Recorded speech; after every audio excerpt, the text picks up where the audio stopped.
Today, we're counting down the top 10 NFL players who had rags to riches stories. Let's get right into it. At number 10, Devonta Freeman, RB, Atlanta Falcons. Atlanta's fourth-round pick in the 2014 draft grew up in Pork and Beans projects, which he considers to be the toughest neighborhood in Florida. "You never know what you're going to get in Pork and Beans," said the running back. Freeman and his family often went to bed hungry. His mother worked in a warehouse for minimum wage, so Freeman had to work 3 jobs to help his family. That hard work paid off this past spring when the Falcons drafted him.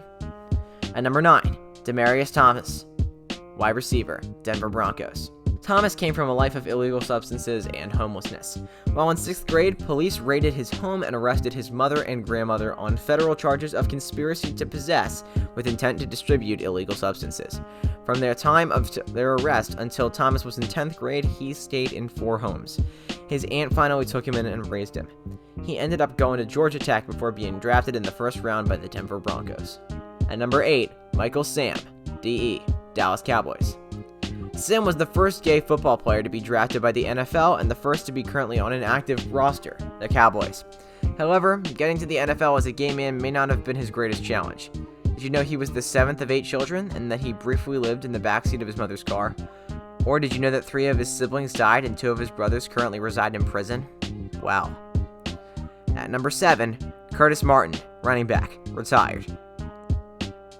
Martin brought the crowd to tears in his Hall of Fame ceremony as he recalled his tough upbringing, his mother's pain, and their eventual healing process.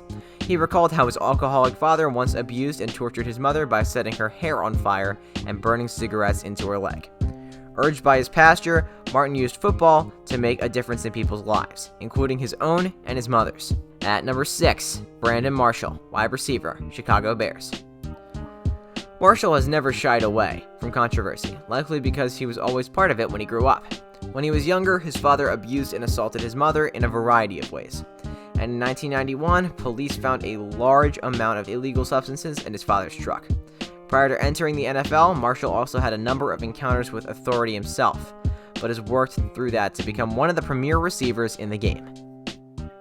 At number 5, Michael Oher, OL, Tennessee Titans. Oher escaped a violent upbringing in northern Memphis, Tennessee, to become one of NFL's best offensive linemen. The movie, The Blind Side, portrays Oher's journey from the slums to the Ravens. He walks parallel to gang violence and illegal substance trafficking before breaking away and living with the 2 Oher family. Their structured environment helped Oher channel his frustration into hard work on and off the field. In 2013, he won his first Super Bowl with the Baltimore Ravens. At number 4, Adam Jones, CB, Cincinnati Bengals. Much of Jones's early NFL struggles stem from his tough upbringing. He heard the gunshots which killed his father outside his apartment in Bankhead Boat Rock. In the ensuing years, his mother and grandmother raised him.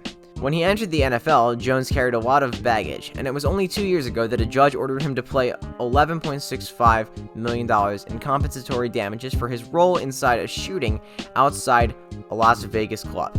Since then, he's turned his life around, often speaking to rookies at symposiums about how not to live a similar life. At number 3, Darnell Dockett, defensive end, Arizona Cardinals. When Dockett was younger, he became more familiar with death and shoplifting than football.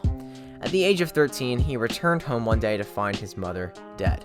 She was killed, execution style, from a gunshot wound to the head. His father died of pancreatic cancer.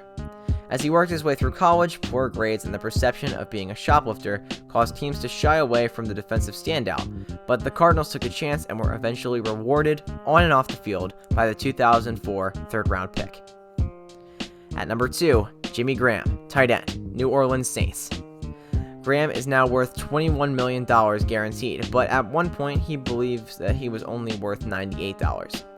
That's how much his father refused to pay his mother for child support each month. Because he refused to pay, the father dropped Graham off at social services, and Graham's mother eventually surrendered her son to the state.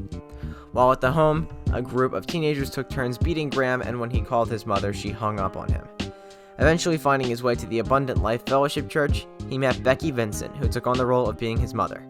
She raised him and watched him grow into a star athlete. And at number 1, Tamba Hali, LB, Kansas City Chiefs.